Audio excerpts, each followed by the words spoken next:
Sir ಇವಾಗ ಮಾದರಿಯ ಪ್ರಶ್ನೆ ಪತ್ರಿಕೆಗಳಿರುತ್ತೆ. Model question papers. ಅದು ಹೇಗೆ ಉಪಯುಕ್ತ ಆಗುತ್ತೆ ವಿದ್ಯಾರ್ಥಿಗಳಿಗೆ ಅದನ್ನು ಫಾಲೋ ಮಾಡಿದ್ರೆ, ಅದು ಸಾಲ್ವ್ ಮಾಡಿದ್ರೆ ಅಂತ ಸ್ವಲ್ಪ ಮಾಹಿತಿ ಕೊಡಿ. ಈ ಮಾದರಿ ಪ್ರಶ್ನೆ ಪತ್ರಿಕೆ ಅಂದಾಗೆ ನನ್ನ 10ನೇ ತರಗತಿ ನಮಗೆ ನೆನಪಾಗುತ್ತೆ.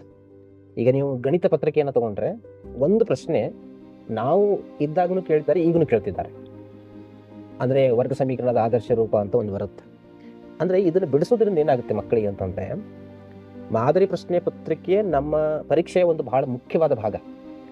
ನೀವು ಒಂದು 5 ವರ್ಷದ ಪ್ರಶ್ನೆ ಪತ್ರಿಕೆ ಬಿಡಿಸಿದ್ರೆ ಯಾವುದು ನಿಜವಾಗಿ ಬಂದಿದೆ, ಎಷ್ಟು ಸಲ ಬಂದಿದೆ ಅನ್ನೋದು ನಮಗೆ ಗೊತ್ತಾಗುತ್ತೆ ಪರೀಕ್ಷೆ ಒಳಗಡೆ. ಹಾಗೆ ಅಲ್ಲಿ ಕನಿಷ್ಠ ಒಂದಕ್ಕಿಂತ ಹೆಚ್ಚು ಬಾರಿ ಯಾವ ಪ್ರಶ್ನೆ ಕೇಳಿದ್ದಾರೆ ಅನ್ನೋದು ಕೂಡ ನಮಗೆ ಅರ್ಥ ಆಗುತ್ತೆ. ಮತ್ತೆ ಅಲ್ಲಿ ಏನು ಮಾಡ್ತು ಅಂದರೆ, ನಿಗದಿತ ಸಮಯದಲ್ಲಿ ಅಂದರೆ ಒಂದು ಪ್ರಶ್ನೆ ನಿಗದಿತ ಸಮಯದಲ್ಲಿ ನಾವು ಎಷ್ಟು ಬಿಡಿಸಬಹುದು ಅನ್ನೋದು ನಮಗೆ ಸಹಕಾರ ಆಗುತ್ತೆ.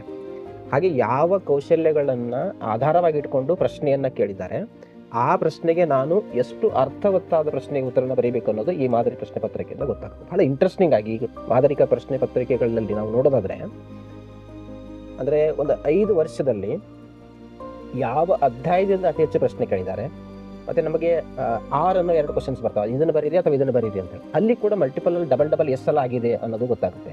ಈಗ ಥೇಲ್ಸ್ನ ನಿಯಮ ಅವಾಗಲೂ ಕೇಳ್ತಿದ್ರು, ಈಗಲೂ ಕೇಳ್ತಾರೆ. ಸೊ ಹೀಗಾಗಿ ಅಂಥ ಪ್ರಶ್ನೆಗಳನ್ನು ನಾವು ಪದೇ ಪದೇ ಬೆಳೆಸೋದ್ರಿಂದ ನಮಗೆ ಈ ಮಾದರಿ ಪ್ರಶ್ನೆ ಪತ್ರಿಕೆಯಿಂದ ಲಾಭ ಆಗುತ್ತೆ. ಇನ್ನೊಂದು ಮುಖ್ಯವಾಗಿ ಇದರಿಂದ ಲಾಭ ಆಗೋದು ಅಂತಂದರೆ, ನಮಗೆ ಯಾವ ಪ್ರಶ್ನೆಗೆ ಎಷ್ಟು ಸಮಯ ನಾವು ತಗೋತಿದ್ದೀವಿ ಅನ್ನೋದು ನಮಗೆ ಪ್ರಾಕ್ಟೀಸ್ ಆಗುತ್ತೆ. ಅಂದರೆ ನೀವು ಒಂದನೇ ಪ್ರಶ್ನೆ ಪತ್ರಿಕೆ ಬಿಡಿಸಿದಾಗ ನೀವು 5 ನಿಮಿಷದಲ್ಲಿ ಬರೀಬಹುದು, ಎರಡನೇದು ನೀವು ಬಿಡಿಸಿದಾಗ ನೀವು 4 ನಿಮಿಷದಲ್ಲಿ ಬಿಡಿಸ್ಬೋದು. ಹೀಗೆ ನಿಮ್ಮ ಅವಧಿ ಇದೆಯಲ್ಲ, ಸಮಯ ನಿರ್ವಹಣೆ ಇದೆಯಲ್ಲ, ಅದು ತುಂಬ ಅಚ್ಚುಕಟ್ಟಾಗುತ್ತೆ. ಮತ್ತು ನೀವು ಪರೀಕ್ಷೆ ಬರ್ದಂಗೆ ನಿಮ್ಮಲ್ಲಿ ಆತ್ಮವಿಶ್ವಾಸ, ಧೈರ್ಯ, ನಾನು ಬರೀಬಲ್ಲೆ, ಇಷ್ಟು ನಾನು ಉತ್ತರಿಸಬಲ್ಲೆ ಅನ್ನುವಂತಹ ಕ್ಷಮತೆ ಬರುತ್ತದೆ ಮತ್ತು ಧೈರ್ಯ ಬರುತ್ತದೆ. ಅದಕ್ಕೋಸ್ಕರ ಈ ಮಾದರಿ ಪ್ರಶ್ನೆ ಪತ್ರಿಕೆಗಳು ಬಹಳ ಮುಖ್ಯ ಆಗ್ತವೆ. ಯಾವ ಮಗು ತುಂಬ ಅತಿ ಹೆಚ್ಚು ಅಂಕ ತಗೋಬೇಕನ್ನುತ್ತೆ, ಆ ಮಗು ಕಂಪಲ್ಸರಿ ಪ್ರಶ್ನೆ ಪತ್ರಿಕೆಯನ್ನು ಬಿಡಿಸಬೇಕು.